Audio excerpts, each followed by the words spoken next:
So do you ever notice that life takes care of life? So life forms take care of other life forms, although it doesn't seem like it. What's living? Could you class the star as living? Yeah, I mean, it's a weird thing to think about, really, isn't it? What about the planet? that's what. Well, we might as well say then existence takes care of existence in order to prolong the existing. Yeah. Yes, of all things. So how could we say that the stars, let's say, the stardust, were made up of stardust? No, what the essence is that drives that is completely separate too. Collective, spiritual, God, whatever. Put it all there. For me personally, it's universe. God's being the collective. Yes, and then the life forms being the is here now. And I think there's two types of, actually maybe three. But you've got the living intelligence, and you've also got the existing intelligence and the overall existence of all intelligence. And life takes care of life. Now, some strange things happened here. So, just before Mussy Boy passed on, which was quite a big fucking deal for me. Pets, people, pets, whatever. Big deal. Now, a few days before this, there were a few things that happened that are impossible to explain. And again, I didn't document it because at the time when you're going through this is before something happens. Although I told you last Christmas, it's not getting big-headed. It's just the way it happened and transpired. It's got a meaning to it. Let's turn that off. So I knew he was going to pass on. Told you that last Christmas was the last Christmas that you're going to experience with him, if it call it a Christmas. And there was that knowing, wasn't there? There was that probably more so.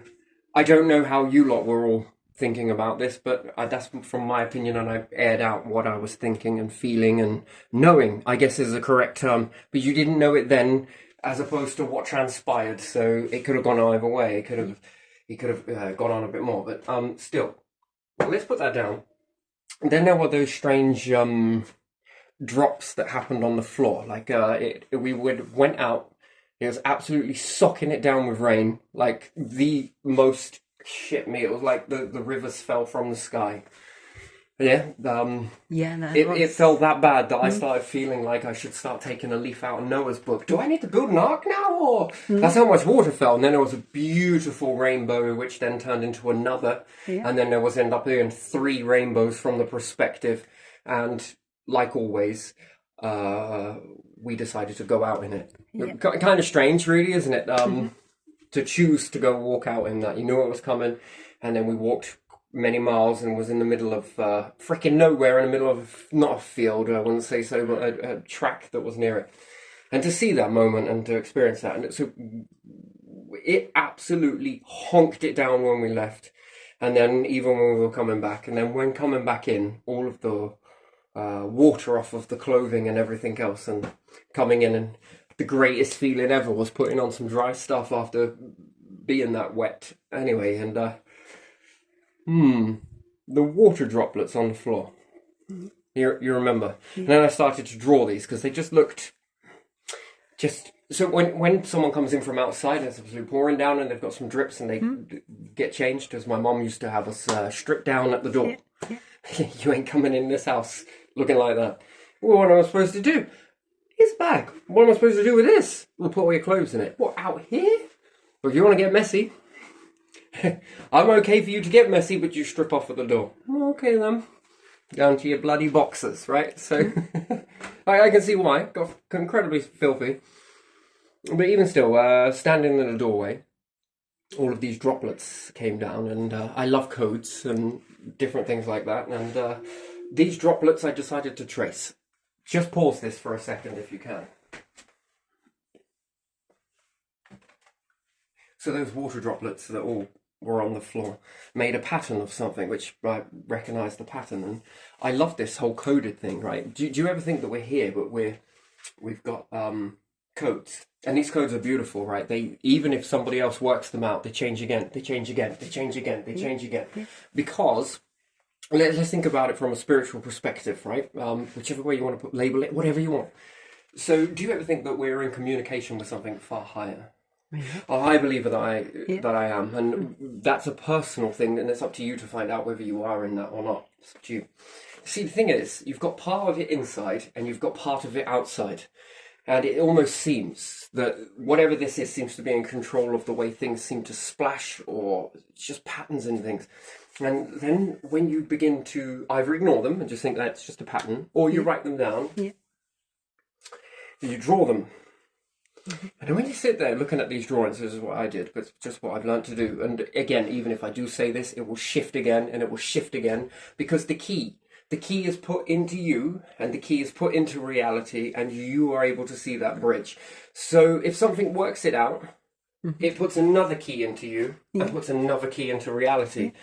This is what I call the abundance of language. So humans and animals and everything on this planet that communicate in a certain way is limited, but however, in the grand scheme of communication, this is a very small drop in a very large universe. You got to think of a raindrop in a large universe. So when we understand language, body language, picture language, or we understand verbal back and forth language, you got to understand that is a very, very small raindrop inside the expanse of the whole entire universe, if we know how big that is, and if our calculations would be correct. The overall language of what coded you to know that language.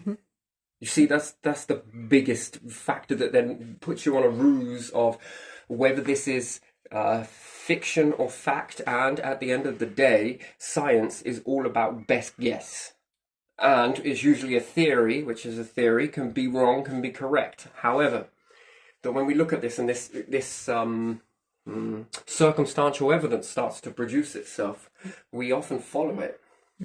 Yeah, because that's what creates a theory, circumstantial. Anyway, so we understand that this is a very small drop. And what encodes all of these life forms on the planet to know how to communicate with one another, whether that be body language, whether that be a chirp if it's a bird, whether that be a worm, whether that be an ant, chemical signatures, no matter what it is, whether it be a deer when it walks up to a tree, reaches up really high with its antlers and starts scraping the tree, which tells any other deer, well, fuck me, that seems pretty big. Yeah, because it stands up. Lions, cats do it too. Where they reach up on a tree to the highest point that they can, and they scratch down the tree. This tells any other lion or cat in the area, look how big my claws are. Look how deep they go into this piece of wood. How high I can You reach. smell all of this in here. And what's more, look how deep they gouge the wood. And look how tall I am. And usually some smaller lions would read that information, although to the untrained eye, and I've never been taught it, but it's just, you see it. Animals have a really strange way of communicating. It's not all raw, it's not all fighting. That's another language altogether, fighting. It's more in pictures, if you understand that. But what told him to do that? And what told the other to read it? To understand it, yeah. You see, so we all come pre-coded, although I don't like the idea of the whole, it's a coded reality, it's a computer simulation. No, that's that is not quite what it is. That seems to give it injustice, I think, and that kind of takes the computer coding is so fucking literal in that, and it is sort of like trying to say that it is something that is, again, superiority falls into that, and language of humans is superiority, that computers are the best thing that, yes, they're the best things that humans have ever created. However, the universe is far more than that it allows in the fixture, the apparatus of, for you to create something very similar, although artificially. Very interesting. So what teaches humans to be able to communicate with one another? What teaches you one? Yes, you're here, you're born into it, you learn it, you understand it, but what gives you that understanding? And why can't you understand it with an animal if you were born with an animal, let's say? To understand what those chirps are. Because if it was, you would have a group of wolves, and you would have a baby put into the group of wolves and grow up with the group of wolves, but also teach it much like some people are fluent in many languages, to be able to read this language and also be able to read and understand and talk this language and know how to cross them over to one another to help people talk in both. The same thing would be understood that with the wolves, and a baby put into that and grows up with the wolves, that you would be able to teach them some level of communication that we understand to be able to translate what the wolves are saying. And yet it has never happened, although there has been some boy that was lost with a pack of wolves or whatever else. Great story, but again, very interesting. So when we look at all of that, what codes you to understand it? Something does, something said, right, the ants are going to talk like this, and they're going to understand it like this. And something else said, right, deer are going to talk like this and understand it like this. The bear is going to understand this, and you're going to understand it like that. You've got to have a little bit of something, and then see what you do with it. Just that little bit. The rest is on you. So it gives you the awareness. We're talking about life support and life, and we're also talking about these drops. So we're sort of understanding that an animal has a key, and their reality also has a key. And you could say that this is a bit like hacking or going past a VPN. Yeah. You need the key from one to the key to the other in order to unlock the channel of communication from, to know what profile you would need to sign into, has to have the key. So you understand that. So this is one way of seeing it, that's your selfish understanding that there is another language going off altogether, actually multiple. So who created the language? Humans, the animals, the life forms? No, or something else created the language for you to follow. Gave you a little bit of understanding and awareness, and an ability to read, and the ability to also portray this back to others and be able to speak what you read and put back communication back and forth. Then there is the next layer of growing in with this. The pack of wolves live with a pack of wolves that understand what another set of pack of wolves do, and ants from here versus over there talk in the same way, although when we compare it to ants that have not exactly gone and created boats like fucking Romans, have they?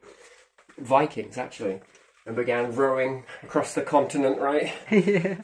What's the other end of that ocean? Compared to the ant, that's... Even crossing a river is like us crossing the ocean. Yeah. God, what the fuck is that? I don't really give a shit. The ant's probably thinking, you know. But again, it probably thinks that when it comes to a river that there's nothing beyond that. If I row out to there, I'll fall off the planet.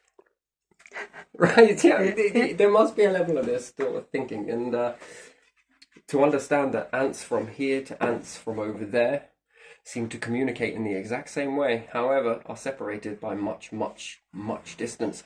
And we often look at, oh, how old is my dog? Isn't it 7 years per 1 human year? Not quite, but good enough. That's good enough. Let's go a little bit more. Daddy Longlegs or a Mummy Longlegs, depends on which side of the coin you want to ride on. Either or, both the same. You understand? What's their life in 7 years and this, that and the other? Is it 7? Is it 14? Fuck me, is it 30 years per hour? What's their hourly ratio in age?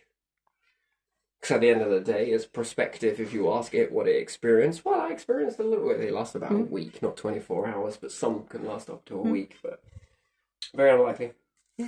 But again, if you ask their perspective, because again, perspective falls into this as well. Oh man, it so unpacks quite a lot. I'm getting to a point, I'll get there in a bit. But it's the back checking first. In order for this bit to make sense, you have to do a lot of unpacking with stuff. But never mind all of that, how old it is. But what's that language there? Unpack that. Daddy Longlegs, Mummy Longlegs, Ladybird, whatever else it may be, compared to a ladybird that's separated over distance. What is that distance per your ratio? So if you're a bacteria that's living here in Britain and you've got a bacteria that's living, that's equally similar or the same, that's in Africa, what is that distance? Is the distance larger per your size ratio. Well, it must be, mustn't it? If your life expectancy is amplified compared to a human, like for like, basically. 24 hours is like for like for a whole lifetime for a human. Yeah. And then from the snail or the slug or the interesting thing would be if I would take a colony and ants from here and colony and ants from here and merge them together. Would they operate the same way? And I bet the answer is yes. But again, who taught them? How did they learn to come up with that? So they were given a little. Yes, there's going to be deviations in what they collect based on what they know in the habitat. But will they share this information? That would be a very interesting experiment to take some from a jungle, from some from Britain, and see if they merge together without fighting one another. Then once you've pieced that together, and then swap the two. Is there any way that you'd be able to prove that they communicated with each other? Well, yes, you would then need 2 lots of this experiment versus the desert ants, and you throw them here somewhere in Britain, and in the summer, let's say, let's make it fair, and in a forest. And you take the ones from Britain and you put them in the, let's say, jungle somewhere. And the other ones you merge together and then swap them. Do the ones that you just swap without merging know the land? Because they're going to be a bit thrown. What the fuck is all this stuff? We ain't used to this sort of stuff. Maybe it won't scratch his head, but you never know. Might give out a chemical signature. Will it know what to gather? And the ones that merge together, and not technically merge, and then separate them, tedious experiment really, isn't it? And then you swap them. Is there any way that they communicated with each other to say, oh yeah, we grabbed this from here? That's if you could get them to be friendly. I think it's much more beneficial if they work together. Because if they work together, and it's a very big if, they could share information and knowledge and wisdom and insight and begin to, as opposed to the ones that you just switch without. I think these ones would fail massively, and the ones that mingle together. But anyway, so there's a sort of coded language in everything. What coded it?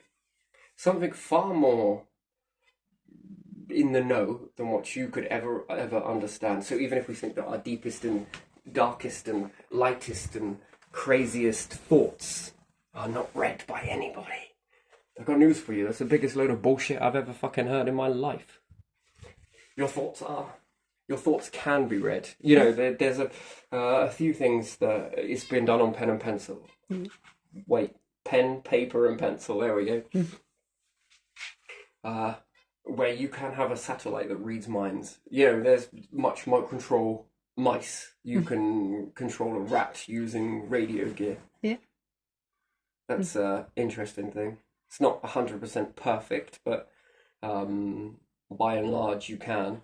And you know, if we take the brain, for example, and it's an electric device, let's say, for example, it gives out electricity. If we can put a chip inside the mind, and radio gear, much the same way, but rather than it being a motor that moves one way to the other, it sends electric impulses. So there was once this program that I think I saw, I don't know where I see this, to be honest, I'm just going to say it somewhere when I was a youngster. There was someone was having some brain surgery done, but they were conscious. They were very weird. They were awake during the process. And the surgeon made light heart of it, that they were doing something in one part of the brain, and said that they were going to, just to relax the patient, was that they were going to make their arm move. And it did. Their arm moved. And the person kind of smiled at that. I think it was just to relax them down, that, you know, that almost shows you that you're puppetry. Energy seems to have a mind of its own. Again, when we start thinking AI and what is in control of AI, you are basically giving awareness to electricity. That's all you're doing. So if we understand the intelligence of where that's coming from, we are giving it to energy. So energy being that you are giving it awareness, you are also giving it arms, you are also giving it... So where does that all come from? Energy. Energy is alive. So again, it's like trying to bottle a lightning strike and giving that arms and legs. It's just probably not a good idea to give it to fire. You see, all of this stuff is alive, but we don't... ever process it as that way. We just look at it as, well, it just powers something. No, that's contained information. It happens to know where to flow. It looks for the easiest route. Most life does. It's given a little bit of something. So when we build AI, we're basically giving it to energy. I think we're giving life to energy. That's what we're doing. That's it. And we're giving it an exchange of information one way, which often be careful. Where does all of this stuff come from? So when taking these drops and tracing them down and doing this, that, and the other, there was something very bizarre come out on it. An exact date and an exact time and an exact name. His death.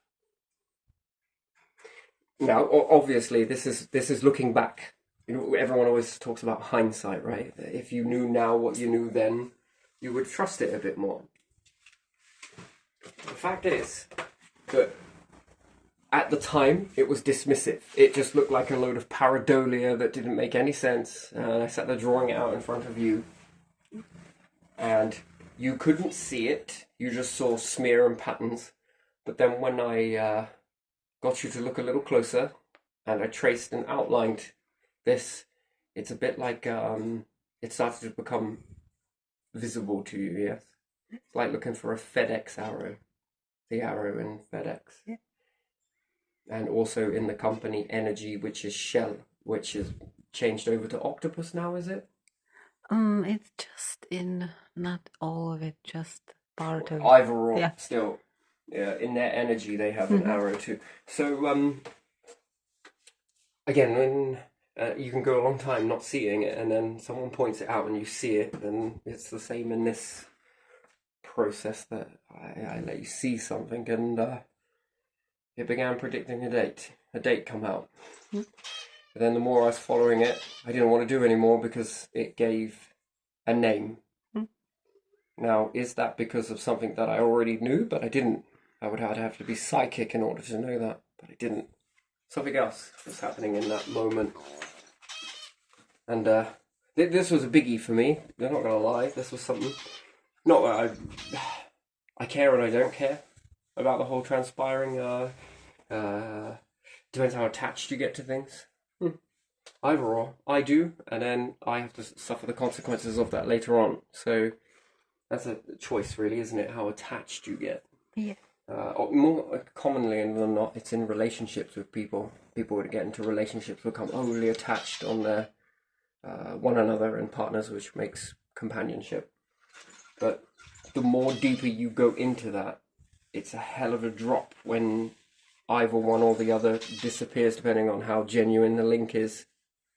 Lovebirds is a very fascinating thing, that where one dies, not all, but if one dies, the other one usually dies a short time after. Again, because of that attachment was fully genuine, they went really deep into that attachment, which is sweet, it's very nice. So that began to appear in all of this stuff, and I just jotted it down. I've got it folded up from all of that, and a lot of other things as well, but even if I reveal this, it doesn't matter, because it would change again, because the key is not a permanent, it's not a lock that you have with a certain key that fits it, which it is that. Technically, you've got reality being the lock and the mind having the key, and you put the key into reality, the inner mind versus the outer world, which is freaking amazing, to be honest. That everything we see, everything started as a thought, no matter what it was, whether it be a drill, whether it be a glass jar. It starts with a thought to do something inside sort of gives you a little bit of, I wonder if you did this like this. And then the human's like, fucking right, mate, I'm gonna give it a go. It's almost like it gives you a seed, but it's up to you whether you water it, nurture it, and grow the plant from that. And then before you know it, the forest grows. What's the forest? Well, a small seed given to you, and you nurture it and take care of it in a correct way. I mean, there's tons of these seeds. Mental seeds. Everyone talks about seeds as being, plant a seed to have a mind game. Yeah, All of that, and that's all you managed to come up with. That's it. You can plant your bullshit seeds in there to create destruction. Oh, that's it. Well, 10 out of frickin' 10. I can surely see your place on a shelf somewhere. Or, you take a small seed, selfishness and selflessness, complete difference. Take a seed of understanding of how to do something with that little bit of insight. You know, you could actually make a jar out of that sand. And you take that seed and you nurture it and you play around with it and you're like, oh my, you make a successful jar. How do you make that grow into a forest? How do you make that flower? Well, you show somebody else how to do it. You can either be the individual and the one company that has to make, let's say the planet is populated with 9 billion people.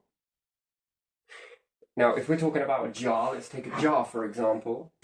You can be one company that be selfish because you want money and everything else, and you would have to make 9 billion jars yourself. It's impossible to do so. And you know it, and you know it. You fucking know it. It becomes... That is literally unrealistic to think about it, to be honest. You can make 9 billion jars. But depends on what the people are going to fill in the jars. So how many jars could you possibly need? Now times that 9 billion by 1. Okay, so that gives everyone 2 jars each. Now by 3. Now by 4. Now by 10. Now by 50. Now a company wants it. Now by 100,000 times a billion. 9 billion. Depends on what they are after. Do you really think about that for one person to be able to do that? You're just basically chopping the flowers off and passing people flowers. You're like a little frickin', what's the word for people in weddings that give out flowers to people? Page boy or whatever it is. Don't know that name. Here's a flower, do you want it? Give me some cash. Okay. Now you can have your flower.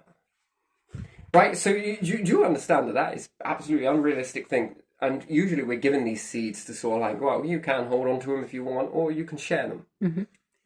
You know, when we look at all of the empires that have ever existed, from Egyptians, Mayans, and different things like that, the one thing that stands out in this pattern, if you want to read language, and again, this is going to shift now because it's being revealed, so it will move on to something else. It's almost like you're being taught. So you're taught a language and an understanding, and then it doesn't want you to stay on that level. It wants to lift you up to another one, then lift you up to another one, and lift you up to another. This is called the life test. All of these empires that you've ever seen, Mayans, Egyptians, keep going, Aztecs, just to sit here and name them all. Fucking hell. Mind-blowing, yes? Yeah. Do you know the one thing that they've all got in common? What's that? They were fucking selfish, every single one of them. Yeah. Do you know what the one thing that they all share equally to as being selfish as well? What? They all collapsed. Yeah. What do you think that was about? It was about their selfishness and greed. What's the one thing today that we have from all of these empires? Think about it. I gave you the clue in the build-up before. What do you know? Did they Do you know how to build a pyramid? No. You don't? No. Not based on the Egyptians, you now don't know how to build a pyramid. Well, small one maybe, but the big one, no. Bollocks. That's your limited mind, but yeah, if you know how to build a small one, you can build a big one. Okay, so yes, you do know how to build a pyramid. Could you get people together and build a pyramid? The answer is yes. What about the Mayans? Do you now know how to look up at the stars and taking deep knowledge from the stars? So now you have a piece of information from Mayans that they wanted to hold on to. Yeah. For themselves to become what? Better. Powerful. The universe said, that's not life looking after life. And it collapsed. You will notice this. If you do not share your knowledge, it will collapse you quicker than you've ever been. Why? You see, this is the language. Yeah. So what do you know about Romans? Do you know all their dirty, dark secrets? Yes. Do you know awful lot about things? And it's shared knowledge equally. Because there's one thing that happens when these empires get too greedy and they get too selfish. Yeah. It's damaging for life. Did you know that? they will either sit on it, hold it all back, and hold up the floodgates. Mm-hmm. Yeah. But the universe, if you want to learn a lesson, go out and look. I'm just repeating what's already happened, and try and fight that force. You may be able to put it up a dam, but it wants you to. It wants you to do this because you begin to feel more into the dam. Did you know, when we talk about empires that hold up this dam, do you know they're also holding it up, but they're also the same ones that keep filling it up with water? Yeah. Yes, they're the same ones that pour in the water into the dam that they've got to hold up themselves. Uh-huh. And then...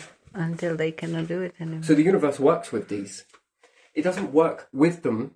Mm-hmm. It works with them in a way that their own mechanisms destroy them. Their own doing. It's their own hands that do it.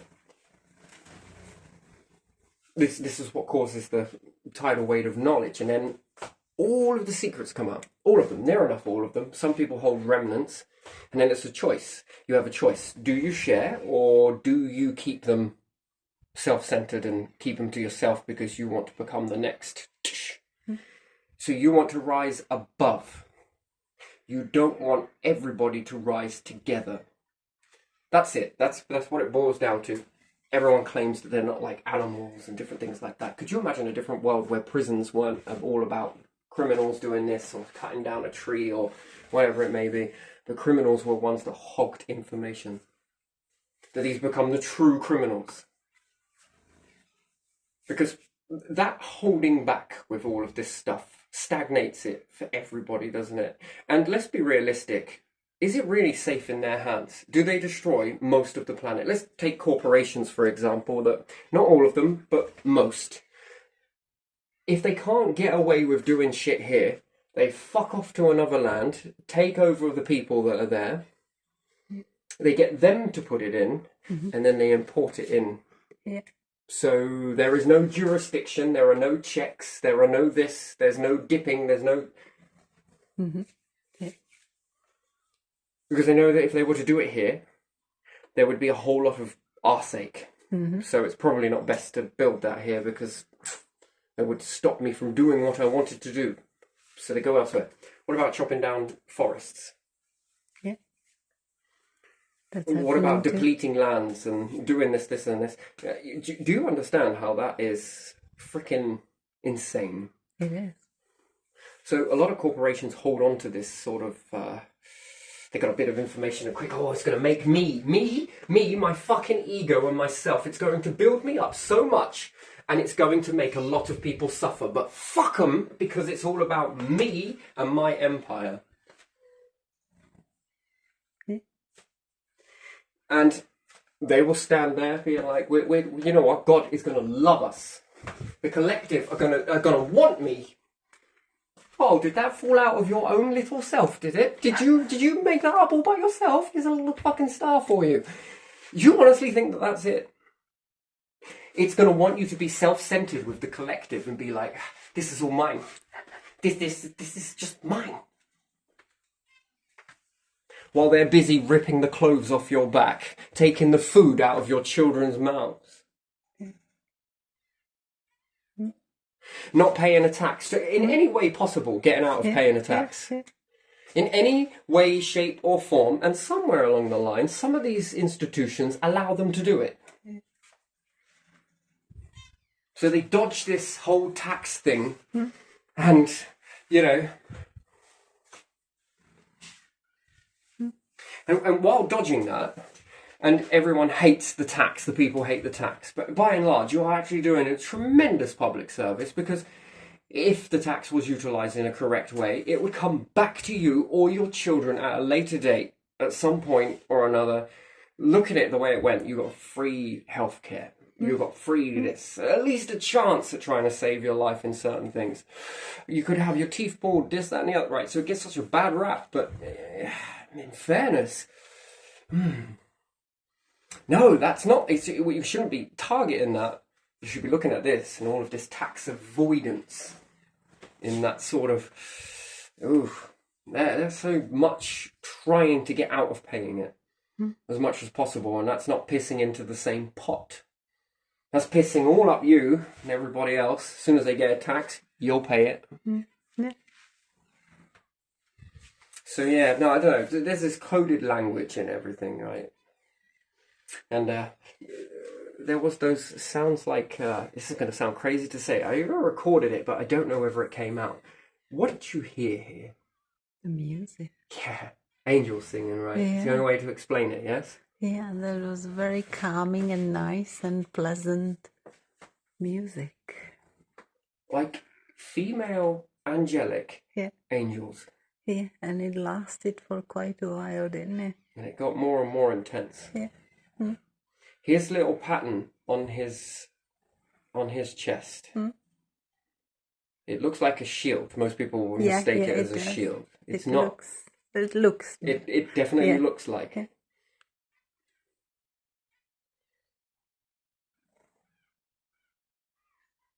Do you, and it was intensifying, and the sensation that hasn't gone is like this feeling around the head. It's almost like something came and, you know what? I don't have much of a support system. I really don't have much of a support system when it comes to things like that. Usually it's been most of my life, so I don't really notice much difference to it until people point it out to you, which is kind of like, well done, good for the statement, I guess. Is that supposed to hurt me or something? Yes, okay, wouldn't it be nice? But also, it's also equally nice that you can defend for yourself in that situation and sort of bring yourself through that sort of stuff, which I didn't do it myself. There was something else take over. Now, unless we all had a shared delusion, which, again, and do you notice how the sound, you couldn't pinpoint it? No, it was It was all everywhere. around and it was nowhere at the same time. Nowhere it was louder, it was the same sort of intensity. No matter how far away you moved around, it was. Yeah. And there was also a presence with it. But I've got to be honest, it hasn't left. Now, would you have noticed it if I didn't point it out? I don't know. I'm not sure. Did you notice it before? Or was it until I pointed it out? No. And the music I noticed when I calmed down and quieted and stayed in some area for a little bit, and then I noticed it. Because it was calm and quiet as well, you could say. Not very loud, but all around and nowhere at all. Yeah. And it began to intensify and intensify and intensify the closer and closer it got to his.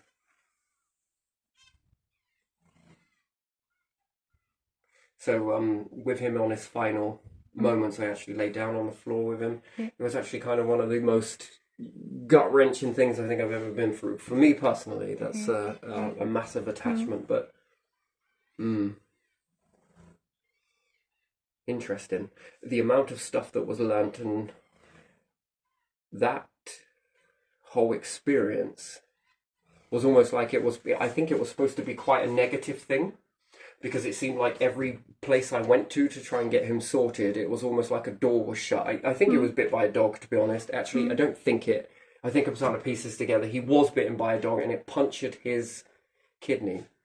Yeah. Perforated kidney. Yeah. One of his kidneys was perforated by a bite from the dog's back at the last place, which didn't reveal itself too much. And every time I go to a vet, it was sort of like, it's cancer, it's this. You know, they had the whole X-ray vision on without ever doing a test. Just guessing. If it was a fucking dog, no doubt in this country they'd move fucking heaven and earth, wouldn't they? But because it's just a cat, still live up to your fucking Roman ways, don't you?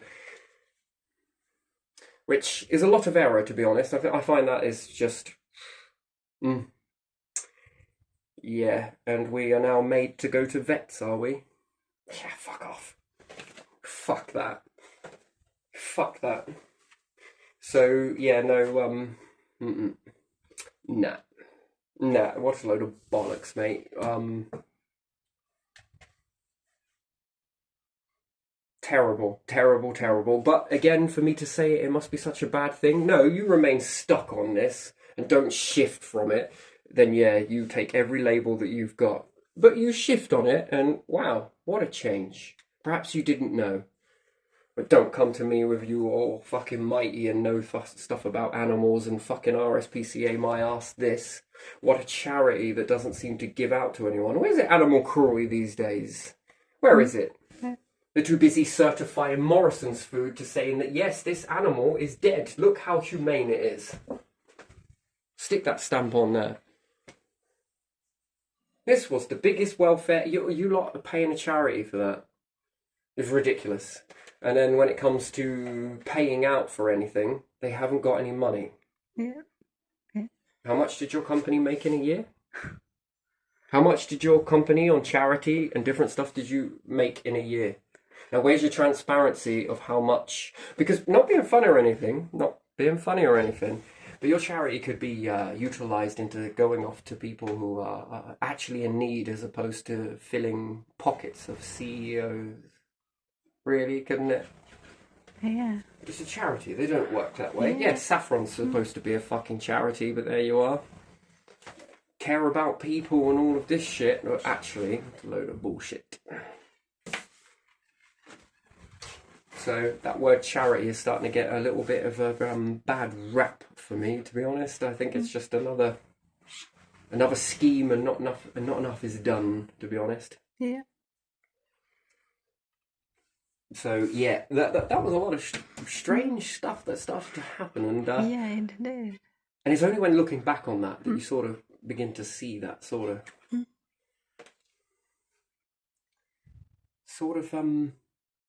weird events that sort of transpired, I suppose.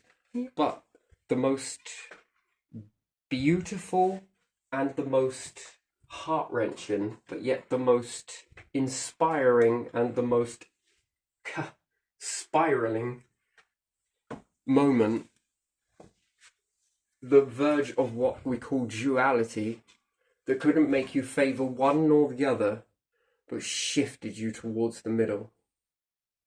Do you ever find that it sort of kept you more balanced than any other human out there, than any other entity or whatever you want to call it, and something beyond what is normal? And most people say, it's all a load of bullshit. I'd love for you to come and do your ghost hunting, in those sort of times, because something really big happened. And then does this become a sacred place now? No, I like to think that sacredness moves with you, doesn't stay in an area. It's not about a building. It's sacredness, if it were to be done from a building, would be the whole entire earth, the whole entire universe, wouldn't it? Why does it have to be specialized in one particular area? It doesn't.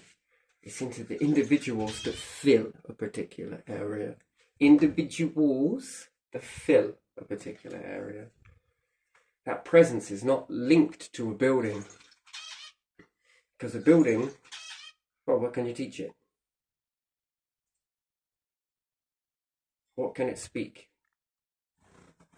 What can it transpire into? What's it going to do about your extinction? What's it going to do about this? Nothing. Nothing. Nothing, yeah. So for me personally, I learned a lot that spiritualness, or whatever you want to call it, religious or godly or collective, or whatever, universal. Mine is universal, collective, and life forms. But it comes with you. It does not seek to fill a part of the planet, or go to an area, or go to a place where the ground is closer to the magnetic field, or it has no inkling over that at all. Not a place. It's not a symbol. It's an individual. And individuals apostrophe S. Why? Because let's just do the math quickly. Is your money as a collective on a building, a solid, stay in the same area structure, or an individual that maneuvers about and is capable of change? This building must be capable of change. Big fucking change. No. No, it can fall down, maybe, that's it. Yeah, and then what? Made from materials that were, fucking everyday, abundant. Yeah. No. It's not the church that makes the sacredness. It's the people The people who come that there. are in it. Yeah. It's not a house that makes a home. It's the people Yeah. that are in it. Yeah. And then this taught me to level up a lot more, that I didn't need to go to these different areas to... Look, I look at it, Ted Bundy type, yeah, I go, woo, dropped right there, you know, could you imagine? He could have convinced you that he was a fucking high and mighty individual, right? All of this sort of stuff. But was any of it true? No. You see what I mean, though? You get that people put on a fucking good act.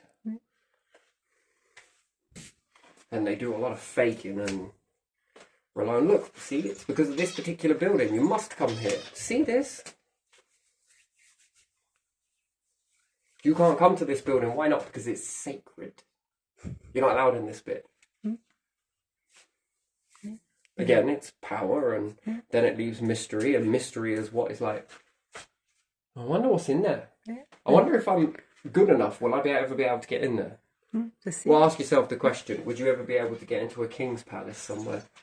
No matter how good you were, no matter how great you were, no matter how wonderful you ever were. No.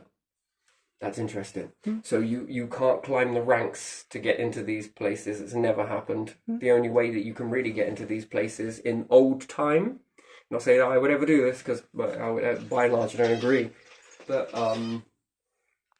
you know, it would be the old battles, wasn't it? Yeah. They used to battle to take the place of the old former king. Yeah.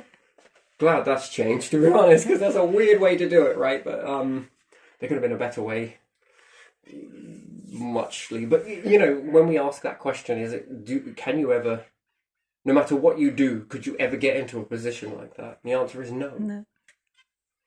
So no matter what you did, who you were, you could never get into that particular, unless someone come up to you and was like, yo, I'm planning on leaving this shithole. Do you want me to crown you? No, you would have to go to war with that person You and don't win have in the to. old times. Yeah, I old mean. times it was all about war, but these times I guess you can pass it down. I suppose they can crown anyone, really, can't they? It's their choice at the end of the day.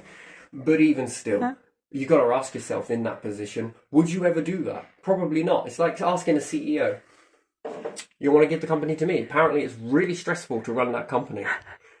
Do you want to let some of us have a go? Could you imagine if you had leaders that voted people into companies?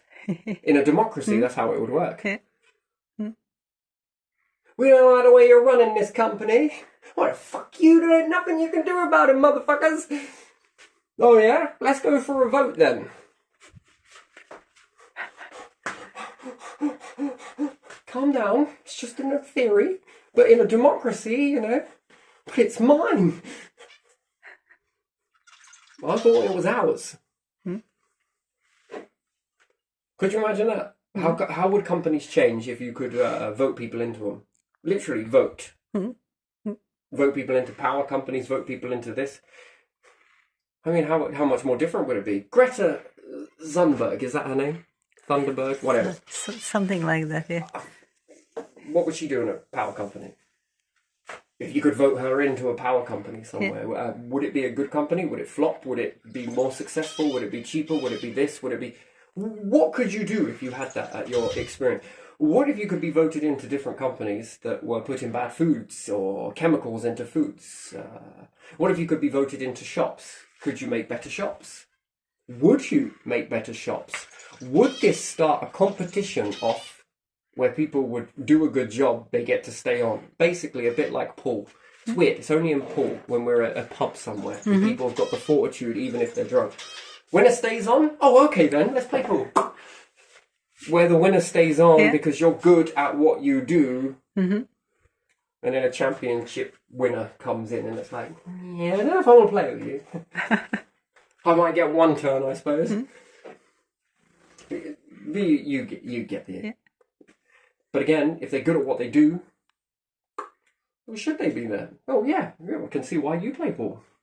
You're pretty fucking good at this. I know. You're pretty fucking good at running this company. Okay, now I can see why they have you here. Whew. Not a single bit of dust, and you're a cleaning company. That's wonderful. Wouldn't you clean my house? It's right. You know, how much more different would the world be? See, you're never taught to think out the box, but you can do it, this thing. Think out the box. How much more different would it be? Quite a bit. Would there ever be a shitty company ever rise up again? Probably not. Would it make room for other companies to rise up with this winner stays on type attitude? After all, you're not going to take it with you when you die, are you? No. You're going to do. I've made all of this money. You're in front of God, right? Huh? Just pretend this. I made all of this money. Where is it? Well, you know, I didn't make the right exactly. But where is all of this money? Well, it's fucking back on Earth. I had this big house. I had this and that. So what did you learn?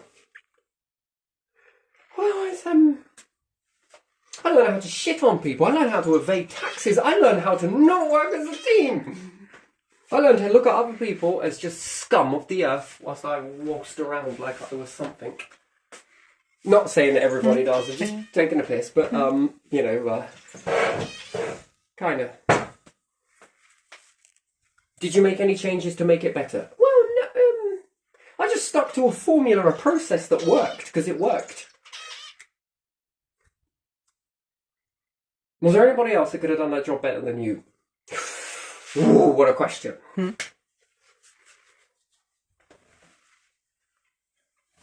Interesting, really, isn't it, when you start to ask all of this? But anyway, this was not the video I wanted to do today, actually, but I just wanted to clean this one out, to be honest, because there was a lot of strange stuff happened there. Yeah. I'd say strange, it was beautiful, it's still here.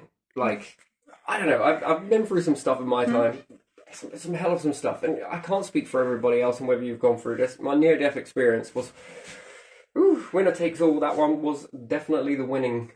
That has never gone away. Once the door is open, it never shuts. It's almost like it's just there. It's just there. So anyway, we're given seeds, and we can plant these seeds and grow it into a nice, beautiful crop. But this plant is going to flower and produce some seeds, because usually it'll start as hermaphrodite. That's why we use the plants as the understanding. And I can give some of these extra hermaphrodite seeds and male and female seeds into the mix as well. And I can give these to other people. Yeah. Now I've got 10 people that are able to do the same thing that you can do.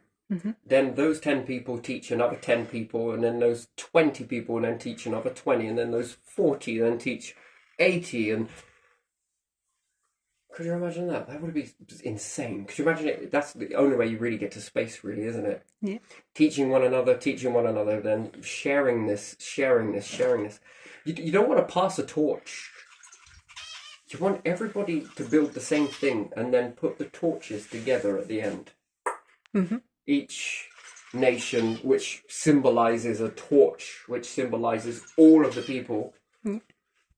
You know, those people put the torches towards those then hold the power torch, if you want to say it this way, and then all of those put it together, and it creates this sun, if you want to understand that, a star intensity of all of that heat, of everything working together.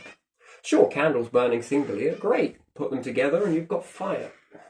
You've got a massive amount of light, you've got a massive amount of well, think of the things you can do. What can you do with one candle? Well, not really a lot. What could you do with 1,000 candles? Well, you can start to cook on it. You can heat water on it. You can bathe in it. You can keep warm by it. You can lit the whole cemetery with them. Right, but we On get it. All Souls Day, that's gorgeous when you do that. Yeah. But all coming together, the luminosity is incredible. Yeah, it is. It's fascinating when a load of people get together who have all got torches of equal power. You shine one and it's wonderful. Helps you see. But man, when you put all of these torches together, it's amazing what more you can see of what you didn't notice with your single torch, your single light. So when combining this light together, the luminosity is... It's a wonderful thing. But yeah, no, lots of strange stuff. But anyway, I'll save that video for tomorrow, I think. Well, maybe I won't do it tomorrow. Maybe I'll do it the next day. It doesn't really matter when I do it, to be honest. It's an interesting fact. But it spoils on or palms on to life supports life. Yeah, it does. So you can have your one life. Doesn't do much. You Yeah. need to. Did you know Have even the more. predators Yeah. even pray? Yeah. Life is supporting life Yeah, it is. in both ways. Yeah. One, the prey doesn't overgraze on the grass, which protects the grass and protects the very little vegetation that there may be. To have a predator that Yeah. keeps those numbers in check, which then protects the grass, which then protects the soil Yeah. to not Yeah. lose its nutrients in a Yeah, and and to get protects. rhizomania, and then oh man, that's a crazy thing. And then the soil is protected, but then also the moisture is protected, and then oh my days, it's a hell of a fucking It's the whole balance. It's a balance. Yeah, yeah. it's balance. And again, everything's about perspective. Our perspective right now, as I was talking yesterday, is about what looks like apex predator is only for this short amount of time. If anything in the overall, Scenario. of Changes, life yeah, changes. If one of those changes, ants might be able to big up, Yeah. become a bit more bigger, Yeah. abundant, and then perhaps Look at the insects What on the happens if I- past. They if were I alter big your ones. language a little bit more. At the moment you're locked. Yeah. You've got a key that fits reality, that does this, turns a lock, and it keeps you here in suspended animation, although you are limited animation. So suspended animation, not existing. That would be bacteria and stuff like that. It is existing, but it's not. It's dormant potential. Yeah. Then you've got life forms that are a bit more than that, a collective of all of this sort of stuff that comes together. And then within these life forms, you have perceived capability, which would be humans. Your capability is much more than what animals are. Okay, the moment that you see fucking lions making rockets that could perhaps get to space or knock a meteorite out of the way or be able to build a planet that moves all things onto it and creates its own star and is able to move away from the star when this star explodes. They don't have that. Yeah. But if they were to have that, I mean, it's which one has that. So all these life forms here are quite capable of doing this. It seems hard to understand. Spiders would do it in a very different way. Lions would do it in a very different way. But which one is more likely to achieve this selflessly? It's not looking for selfishness. Just lift yourself up and off you go. Because that wouldn't last very long. We know that. NASA knows that. To do it without nature, what happens? People get depressed, and then they bring nature on.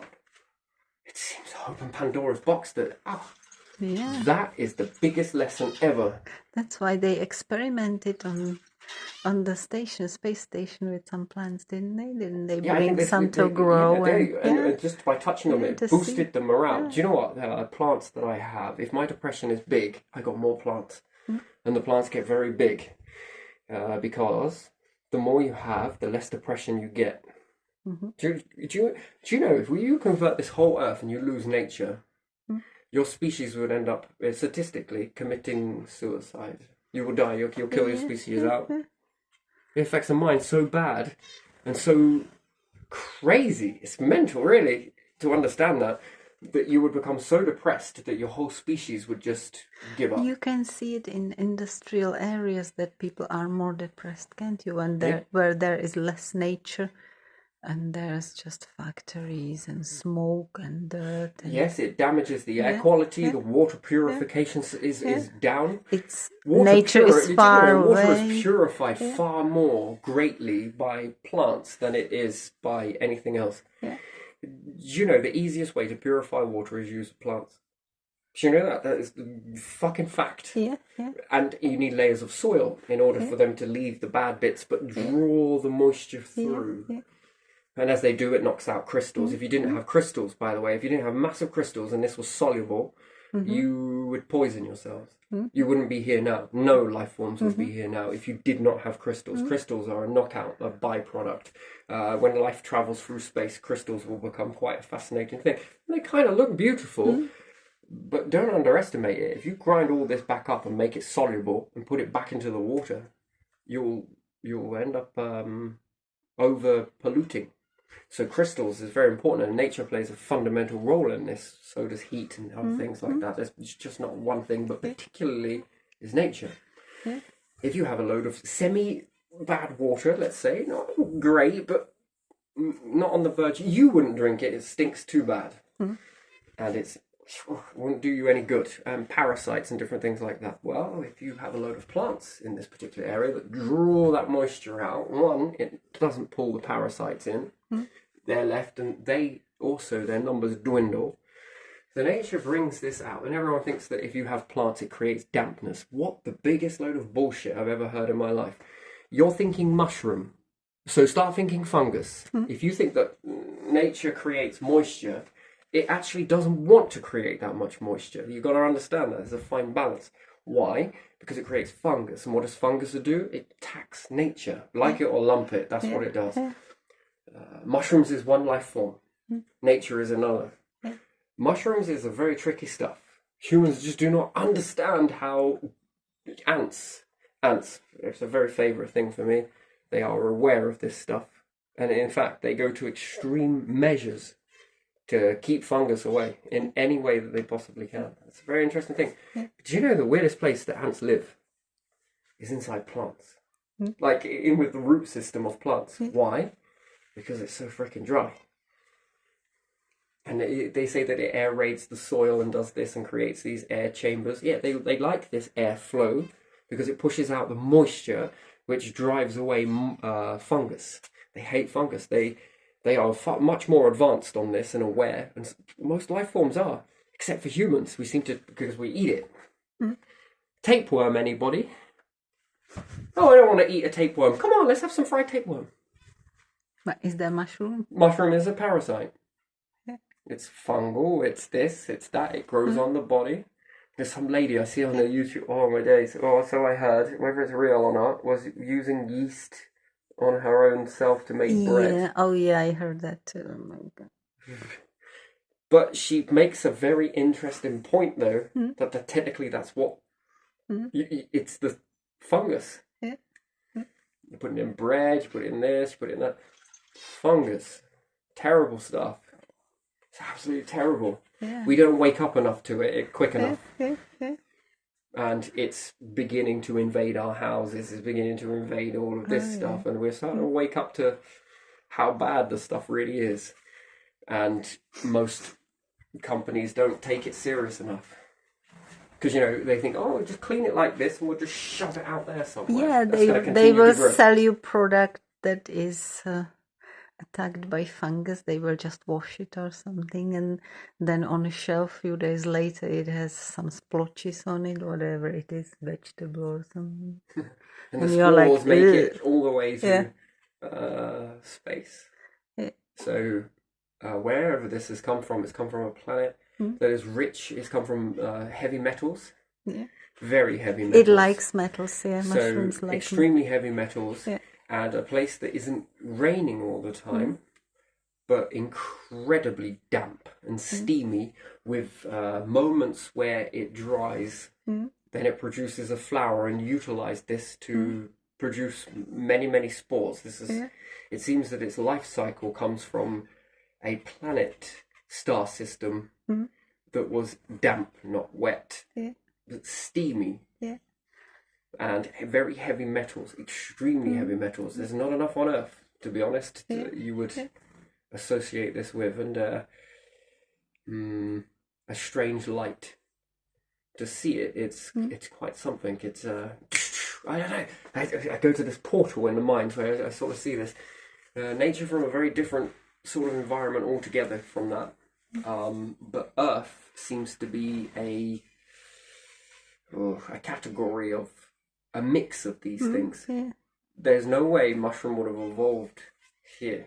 It's just not enough. It's too much and too little in the aspects, the grand scheme of things. It can live in some areas that sort of mimic its original place, like forest that is darker because the trees are up there and probably there No, was that's higher adapting. stuff. That's adaptation. From wherever fungus has come from, it's come from you would have to say a world that was not like this.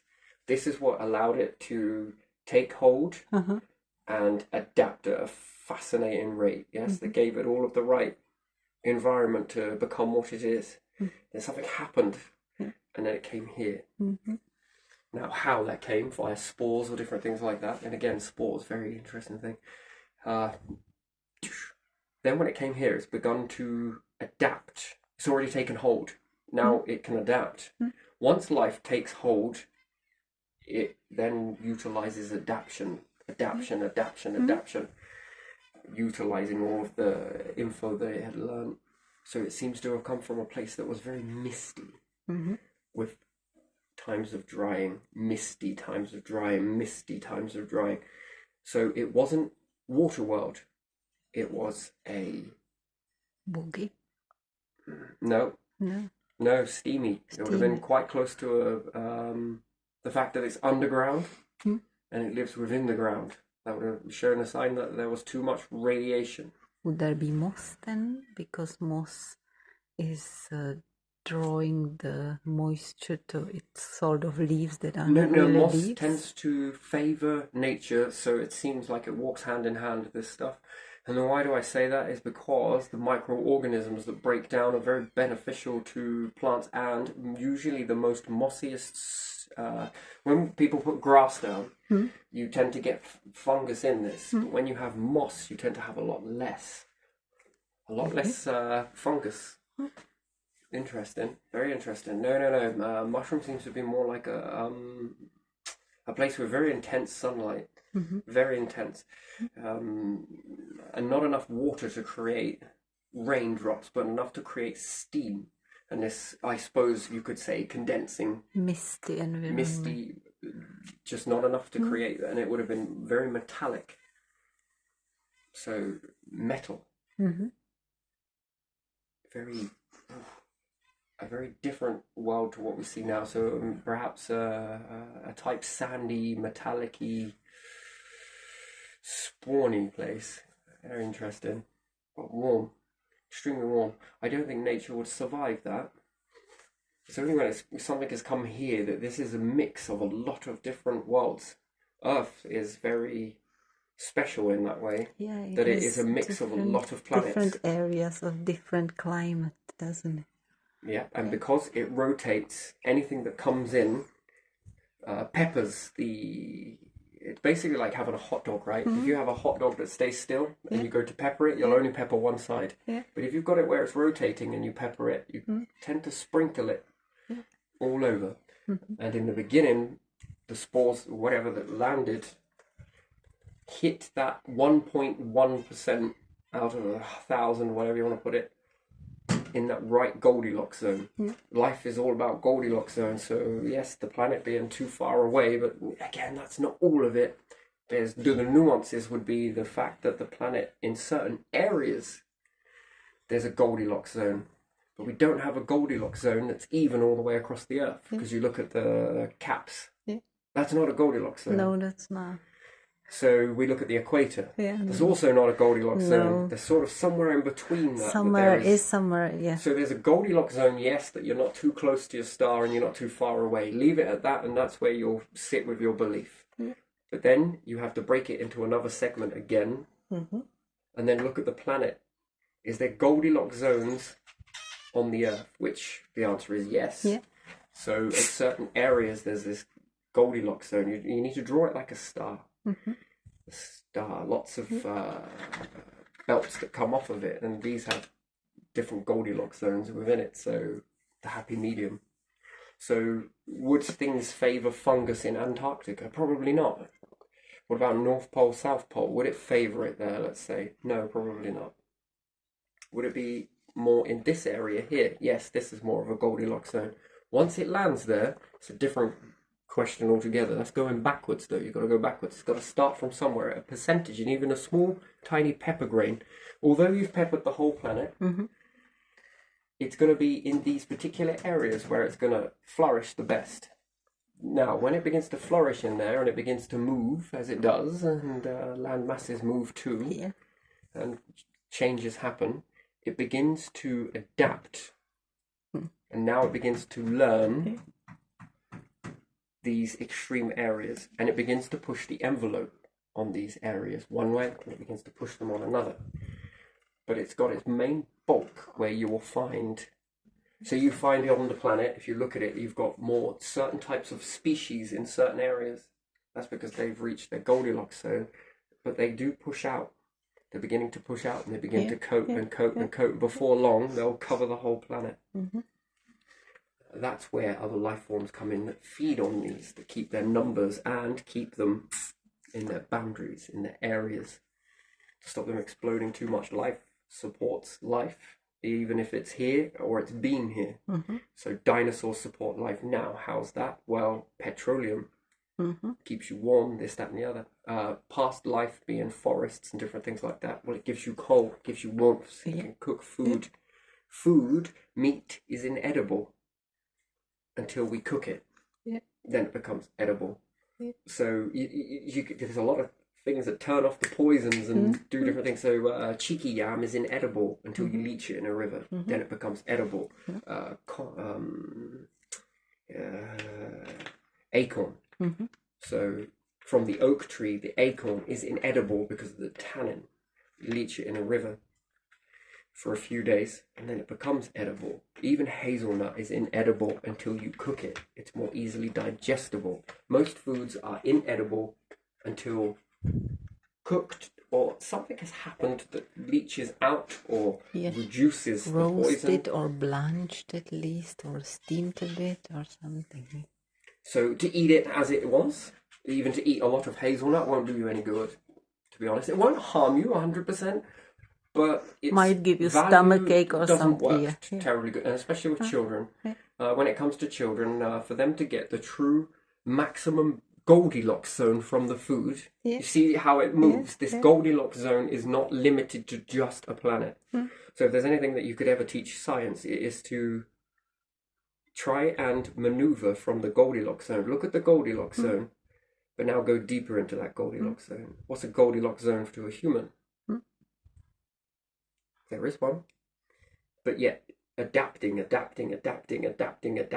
look how much more dominating the planet that begins to happen. And now space. Then that will become a Goldilocks zone. But that's through adaptation. So you cling to an area.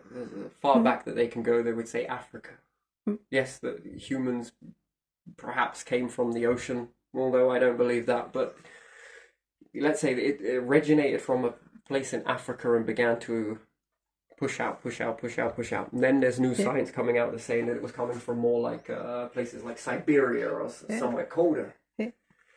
Which I happen to fundamentally agree with that, because your body by design, did you know we are the only ones that suffer with hypothermia at a rapid rate as humans? Isn't that weird? Yeah, it is. So that would mean that your body is really good at removing heat. Really good. And your body can't cope with too much heat. It has to be able to get rid of it. So that would mean that you were in a colder climate, being able, but not too cold, not too hot, somewhere in between that, and you've slowly but surely began adapting. So if you take someone from Africa and put them in somewhere like Antarctica, and you take a Inuit from Antarctica, I don't know if it is from northern Inuit, so Arctic, and you put them in Africa, they will understand suffer. that there's going to suffer, and there's going to be some long-term health effects from that eventually. So perhaps the heart would be one. There'll be a lot of things. What about skin issues?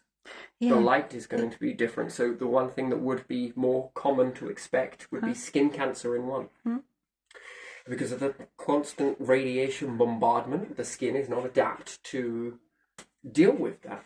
And the people from Africa, I believe that, isn't it, their temperature is slightly a point degree more higher. They would be cold, and their skin is suffering more from frostbite, I Right, think. so you've got either end of the Yeah, spectrum, yeah. but if you were to introduce this slowly and switch the group slowly, you see, we take it for granted, right? We can get on an aeroplane, you can be there within a day from one end to the other, yes? And give or take 24 hours, it just depends. So if you were to travel bit by bit at your Goldilocks zone, which is what? Walking speed? Mm-hmm. Yeah. So if we were to walk, that is still fast if you think about it when you're moving in to this, but it's at a pace that's slower than an aeroplane from being from one to the other. I often ask this question as well. So we've got owls here, and they're nocturnal. Now, is it by choice? So let's say if a meteorite hit the planet, the poles, let's say we didn't know nothing about it, but all we did notice was the planet topples slightly and switches over. And this can happen, by the way. It's the clippers that you really don't like. You wouldn't like the clippers, the near misses that catch the side of the planet that increase the speed. Strobe lighting night and day. It's very disorientating. But anything that was born into that wouldn't know no different. And the feeling, it's disorientating. People would move towards the poles. It depends on where the rotation is. If it's this way and it speeds up, if you're closer to the poles, think of a roundabout. You know, a kid's playground roundabout. If you're on the outside, you feel it, right? Yeah. But if you're in the middle, It's less. it's less. So if you're hit by a meteorite that speeds up your rotation, people will naturally migrate towards the poles. Life would naturally migrate towards the poles. They would move that way because the rotation would be less, and the strobing wouldn't be as much because of the way the light is there. It's based on the cradle effect. So usually they're more in light, so it's less. Been in the equator, that wouldn't, people would move if they weren't. So there's that one, and then there's another one that if you were to hit from the poles and it was to cause a rotation, so north becomes south and south becomes north, the planet will find its way to adjust to that. It can tilt it, but it won't go all the way back the other way because it still works, right? So if you've got your poles and something hits it and it more topples this way, it's going to go on a degree that it's more so. So if it's more closer this way downwards and this is north, this will become south. It won't give a shit. It will favour, it rounds it to the nearest 10. Think of it that way. That would switch day and night, and it takes a little bit of time, so it's not like an instant that it will happen that way. It depends on how much you've been pushed, and then the moon will sort of, and the stars and everything else will begin to rock you back into alignment again. Except for Uranus, but again, that's a different story altogether. So when you're at that angle and you're now upside down, and let's say everything survives, it wasn't terrible, it didn't cause mass events, it buckled the magnetic field for a little bit, but nothing enough, just enough to create a few evolutional changes, some chains to affect the evolution chain. What would happen to owls? Do you think that they would choose to go to sleep at night, or do you think they become day? That's a question. I'm serious. Do you think all nocturnal animals are choice that they go to sleep at night, wake up at night and go to sleep in the day? They follow their prey, don't they? Which is a very interesting thing. So these finches are from Australia. Yeah. Okay, they were born and bred here. But even still, I notice a difference in their behaviour if you keep them up at night. And they sleep in the day. Their behaviour is different to when they are up in the day and sleep at night. There's a switcheroonie in their behaviour. And we've done so much travelling around as humans, haven't we? And then I want to know about the magnetic field is not equal everywhere, by the way. There's pockets of it, intensities and different things like that. So if we emigrated from somewhere else and travelled here, what does that do to our internal makeup? There must be an effect. But then again, I like it when they do this. It pushes the envelope. Yeah, it does. So thinking about it with the spores from mushroom, it hit a Goldilocks zone and then began learning the planet and adapting and nature, and a lot of life forms did. So something happened that was a bit like playing pool, where you take the white ball and you've got the triangle. Something happened that scattered a lot of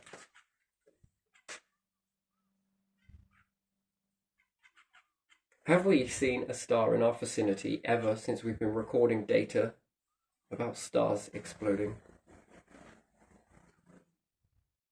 You know, apart from the supernovae, but again, are they too far away? That was a blip. The answer is no. So there's a lot of missing information, and to assume is a stupid thing. So is it possible that one star can explode, and depending on how close it is to another star, can it knock debris into it that causes the next one to pop? Yeah. And the next one to pop until it fizzles out. Does one star in a vicinity pop and hit into a load of others that sort of trigger off this bubble wrap process where it pops one into another, and then it sort of fizzles out depending on the energy of the explosion and depending on what got exploded and how far the star got in its evolving process, to what it spat out, what got crystallized, and at what level the other stars in the vicinity are at. And then it depends on how much worth of this movement can it smack other planets into it. I mean, the planets are here for a reason. It's probably to stop a lot of debris. The star will sacrifice you, and planets, technically. It will sacrifice its planets to knock shit out of the way. And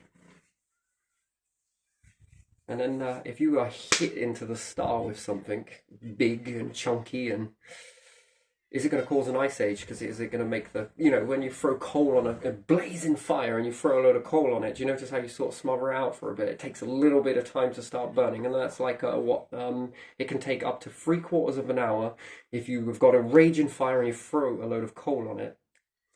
It takes 3/4 of an hour, depending on how much you put on, before that fire, and don't get me wrong, it times 2 the intensity when you do it, but it takes 3/4 of an hour for it to surpass where it was at intensity of heat and everything else.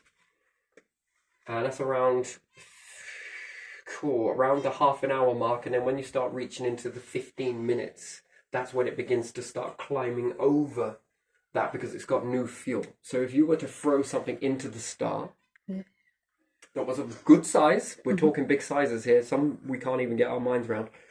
So to think about it, a planet like the size of Mercury thrown into the star isn't really that big. Do you understand that? A Mercury-sized object going into the star isn't really all that big. Throw it at the Earth, and that's devastating. That could potentially end the planet as it is.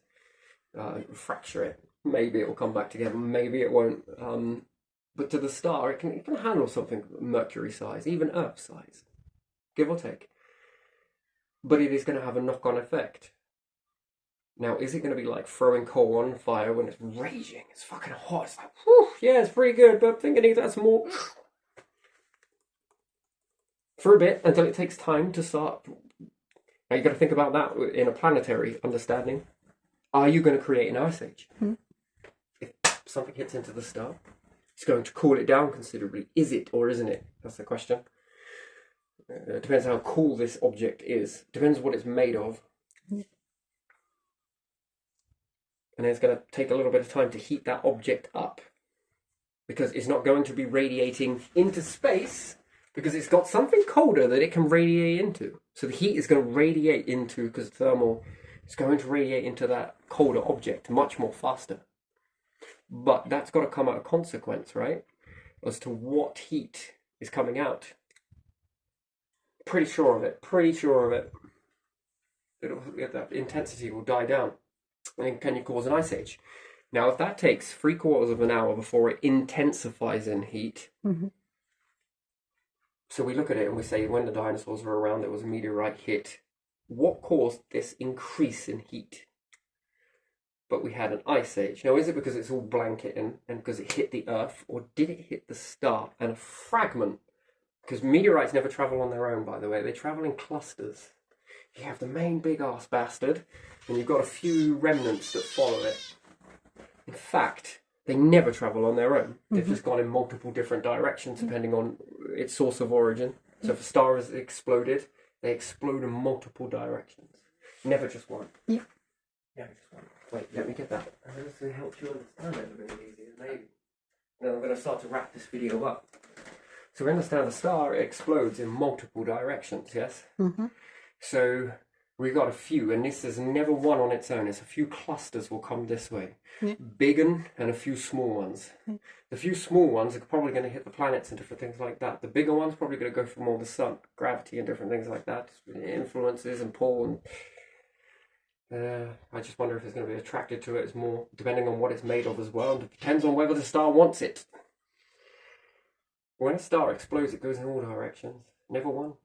All directions. And then it's going to have a consequence, because when these objects hit into it, some are going to hit into some others. So if you think about a star exploding in all directions, even more than what I've got here illustrated, it's going to hit into a few other stars. Some are going to miss, some are going to hit, some are going to slow down eventually, depending on what they're hitting along the way. And if they do hit into other micrometeorites, a meteorite traveling from a star system over to here, and there are micrometeorites in the way, depending on how fast that's traveling and how fast these micrometeorites are hitting, it's going to break it apart and really begin to shrink it down. So micrometeorites might get a bad rap, but they're also a very good thing.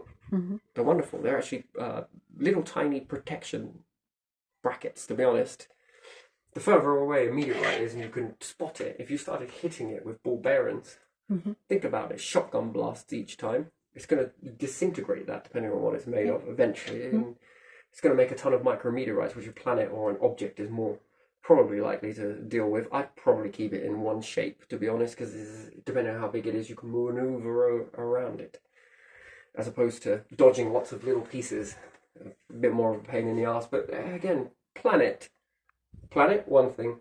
When it comes to building your own version of that, it's a different, it reverses everything. But if this hits into your star, the star's got to heat it up.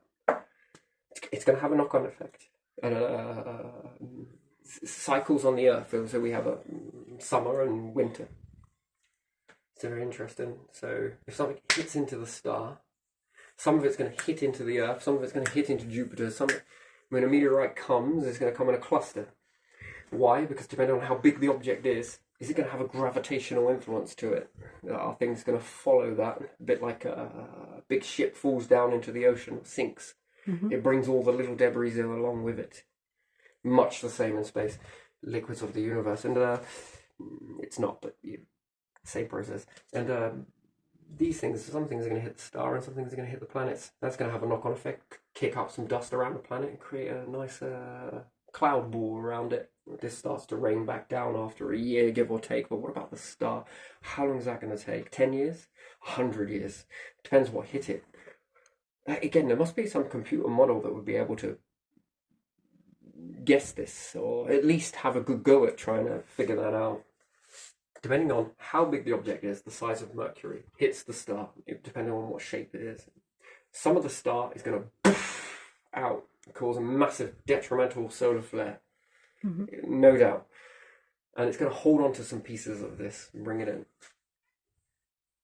How long is it going to take for the star to not only get back to its heat it was, but then how much more further above that ratio of heat is it going to go into? Does it change the nuclear furnace in any way? And some of these bits, if they're terribly too big, how big is too big? Because not only do you have to protect your own planet from meteorites, you've got to protect your moon. Not only have you got to protect the moon, you might have to protect your sun. It's big, isn't it? It's massive. Like any of these things out of the balance fall, it's going to have a massive effect. Maybe not right away. Perhaps it gets a little bit colder, but then all of a sudden it goes over the top of heat. Does it change the nuclear furnace in any way? Does it make it burn from one type to another type? Because it's changed the composition. what is the stuff that's gone in? You see, these are a lot of questions. It makes you think, okay, well, life just got a lot harder. Yeah, it did, didn't it? But it's also giving you enough to think about. The more you think about it, the more you can be prepared for it. Then, if a star explodes and it hits into a stars in the vicinity, which would be the 777 on a slot machine, which would be a jackpot hit. What if a star in a certain area exploded in a way that sent massive husks this way, and this way, and they just so happen to hit into other stars? How many husks is that, and does that cause a nebula? That would cause a nebula. Mm-hmm. No ifs or buts or maybes about it. Depending on what's hitting what, you've just created a new nebula of a variety of different things. And you would create this cloud, and hopefully things start to suck some of this back in and reform into new star systems. It's a small percentage, but I'm sure it happens. Mm. It's very interesting, isn't it? Yeah. Makes you look at the universe in a very different way. Yeah. Yeah, Yeah, these are the ones I want to touch upon, but I'm going to go on to these in different videos. I'm just going to leave some Easter eggs here. It just gives you something to chew about, to be honest.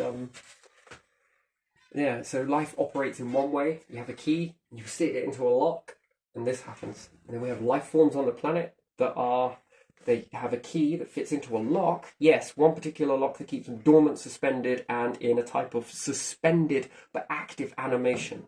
Mm-hmm. So that they can feed themselves and they're kept to one side. And then you have a few others, which will be humans and different things like that. There are a few others, not just humans. They have a key that fits into that particular lock, but also they've got another one that fits into another particular lock. Yeah. And it seems like this greater power than us is giving us all little seeds. These seeds are being thrown at us all the time, and it's up to you whether you take them or not. But at the end of the day, what you do with them is what really counts. And where do you want to be? A species that stays on a planet, a species that moves, a species that... I like the Destiny game for a lot of reasons, with the little ghost, a little nuclear device that's like that is greatest companion ever. That would be a beautiful thing to have. Never have to hold a mobile phone ever again. That would be quite a beautiful thing that everybody has one. And if you get inside a car and you go to have a car crash, these initiate straight away in order to avoid that. I mean, that would be a beautiful thing. And then being in space and doing all these different things. And that is quite the... that's quite a beautiful thing. That's almost, to me, it's almost like talking the future before it's quite happened. Yes, it was working toward that. That would be a nice way to go. To be honest, for all things, you know, picking up all life forms and collecting along the way. Life supporting life. There's another one I'm going to touch upon, but I'll go on to it tomorrow, maybe next day, maybe not at all. I don't know. Depends how I feel. Do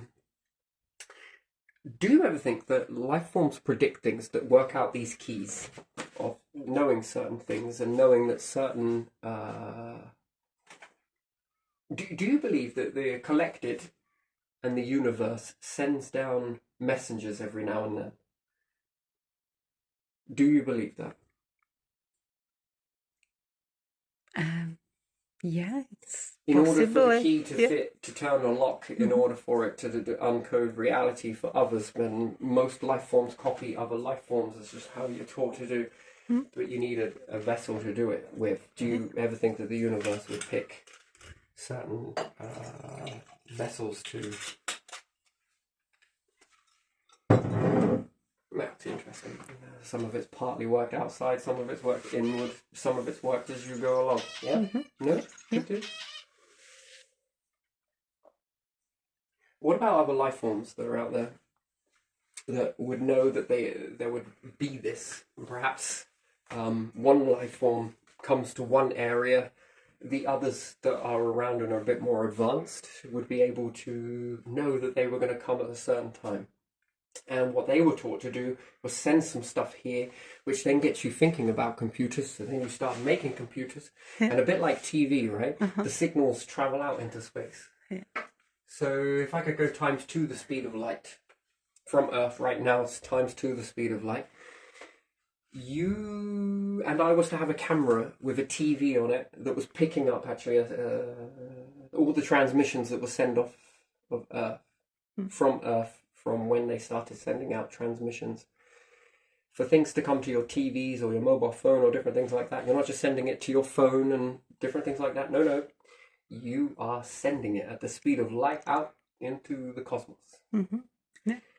And at the moment, humans don't understand that there are ways to speed this influence up. So we'll think about it in a way. There's two ways to do this. One is to have a device that grabs the signal and throws it a little bit more faster. So let's take the speed of light that it's traveling in, and it hits a device that is capable of taking the signal and throwing it even faster, and then it goes into another one and throws it even faster. Yeah. Yes? Yeah. That takes TV, radio transmissions.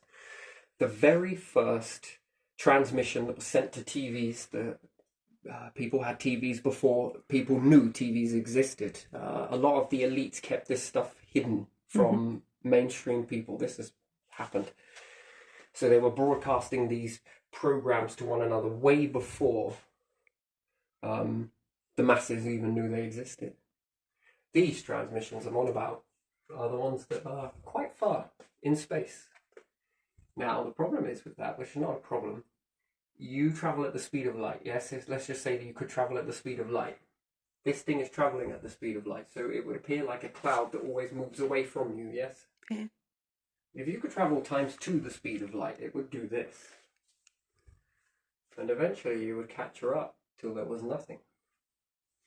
When there was nothing, you stop your, let's say, craft. The signal would then begin to come in to your antenna, and then you would be able to see the first transmissions that had ever happened. Yeah. Back then, there was no way to record this stuff. Yeah. Now, just take technology of today, make it go times 2 the speed of light, or even times 3, whatever it may be, so it gets ahead of that signal. You could then begin recording all of these transmissions and working backwards. Now, if there was intelligent life forms out there, they could grab your signal. Now there's 2 ways to do it. One is to accelerate it and make it go faster, or 2 is to pull it towards you quicker. So far, humans would say that is science fiction, which, by and large, from your perspective and understanding perspective, everything is perspective. Your understanding perspective, that's not possible until something comes into someone goes away and creates something, and it's like, fucking hell, you can actually make this faster, or you can slow it down, or you can suck it back in. You can start to bend the signal back. That would be an interesting thing. Well, let's say aliens are already well ahead of that, let's say. You have sent so much data. So much data. And now this version of the internet and different things like that. But what made you create the internet? Did you do it because you wanted to do it? Or did you do it because a seed was planted in you, which helped another life form that was elsewhere drop a seed into you because of certain information that needed to reach not only you, but you might not do anything with it, but it would also be sent to the ones that might do something with this information. Such as gathering around several stars and making stars go past iron, using the heat and intensity and different things like that. It's a very beautiful, beautiful thing. This could be sent. In fact, they could pick it up. Perhaps they were the ones that led you on this path, but they don't know what led them to lead you on this path, which then you don't know what led you to lead you on this path. Because you might think of the collective as conductors, that they are moving things over here, and now this group needs to come in, and now you need to come in, which, by and large, you throw enough stuff, something's going to stick with one other life form somewhere, isn't it? But the information, sharing that information. Well, if you're not going to do anything with it, but they will, but they might not, but these ones may. The hardest part is for life forms to come together. To share that information that they have. That's the hardest challenge that I think a civilization, not everybody, will ever achieve. And it's actually quite a big breakthrough, and it should be celebrated and put down into a calendar somewhere the day that actually happens. But where the whole of humanity come together. Yep. In that way, that should be really celebrated, because I can assure you that a lot of other things are going to celebrate that with you, because that is one of the biggest challenges. Right, there's individual challenges, yes? Then there is national challenges, Yeah. And then there are international challenges Yeah. that you've got to get through, these hoops that you've got to jump through. And that moment that happens, that will be one of the biggest celebrations that you'll ever experience. I think you would feel it. You would unlock a lot more stuff when you all come together. That's incredible. Like, to think about it, that many people come together and start to coordinate towards a common goal, to start move towards less selfish and more selfless. Yes, selfishness is okay in small doses, and selflessness is great in small doses, but overall, as long as it's leading towards that sort of...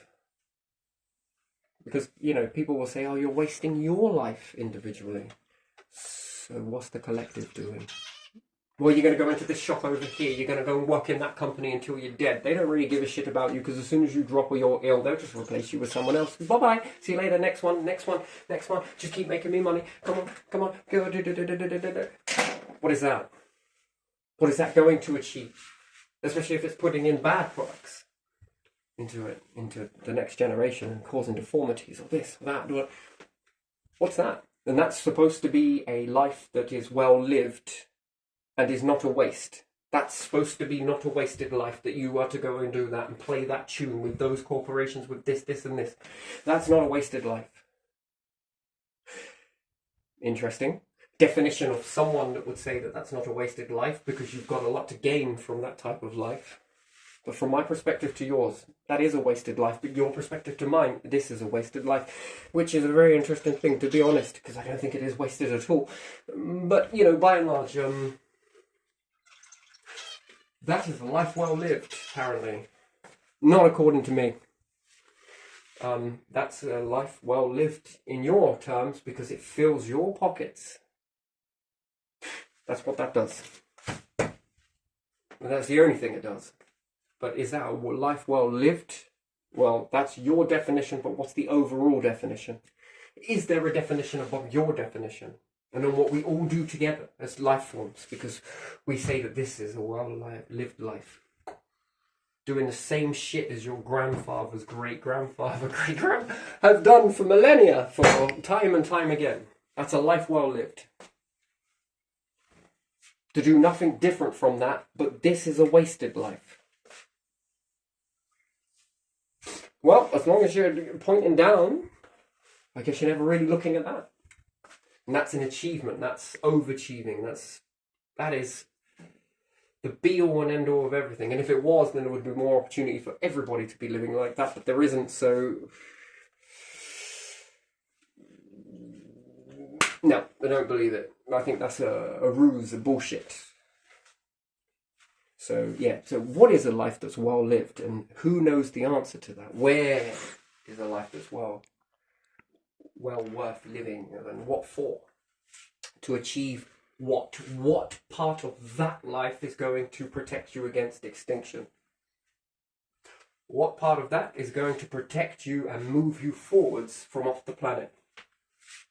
What life well lived like that is going to save all life forms on the planet and take them with? It isn't.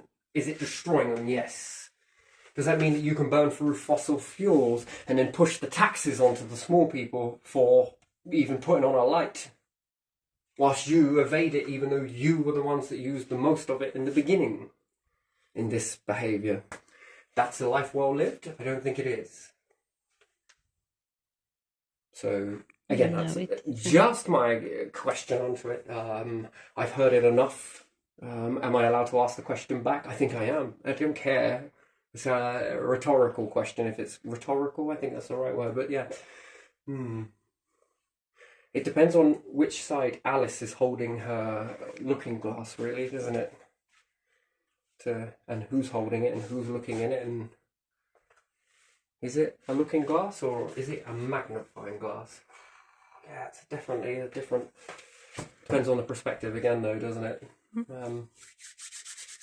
And are we looking in the mirror at a reversal of two wasted lives? Interesting. But still, so I don't put myself higher or lower, I just ask the question of, are we all living in this wasted life type thing? And where's the definition of where are we heading? Because it seems like we're a runaway train. No one seems to really know where we're going. It's just, we just know you've got to be in that company over there, or you've got to be in that one over there. For what purpose? That's the question. Anyway, I'm going to leave this one here. So I don't want it to get too dark, terribly dark, and you know, it's not all, and I've got great respect for these companies, I really do. But at the end of the day, where are we heading? In this, and that, and where are we going? Together, singly, just a small group, or everybody, or everything? Are we creating another Earth, or are we not? Or are we creating another Earth just for a few people, or for everybody? And that's where it needs to be more underlined, because imagine that, bringing children out into the world, into education, that this is where we're heading, kids. This is where we plan to go. Oh, wow! We plan to outrun extinctions, not learn about what's killed everything over and over again. Because remember, apex predators, right? Humans. Yeah, until a big event happens. Same way that if these big events didn't happen, dinosaurs would still be here and you'd still be lunch. You would. You would. I don't care what you think. Your numbers would never be able to explode. Yeah. The same way we keep the numbers from exploding from other things. Think about it. Don't people go out and cull deers, bears, and foxes, and don't they keep the numbers small? Yeah. Well, without us, would those numbers increase? Well, without us, would they live better, live longer? Yeah. Or would they unlock keys? Have keys fit into locks that make them advanced? Yeah, it's more possible. capable, and more possible. then once they've moved on, do other bacteria and extremophiles and different things like that, do they come together and create something else as the next suspended groups? Actively suspended. They're just limited. It's not guaranteed that they will stay limited. They're only limited to a time. Humans were once limited. Dinosaurs were once unlimited. There's been a few others. Good luck trying to find that, because they've gone back into the planet's core, but not much of a trace really. Just hinders stuff. But yeah, there you are. So unlocking, level up. What gifts. Wonderful. Nothing is wasted, so it's all recycled. A cycle. Anyway, I'm going to leave it there. So yeah, let's leave it there.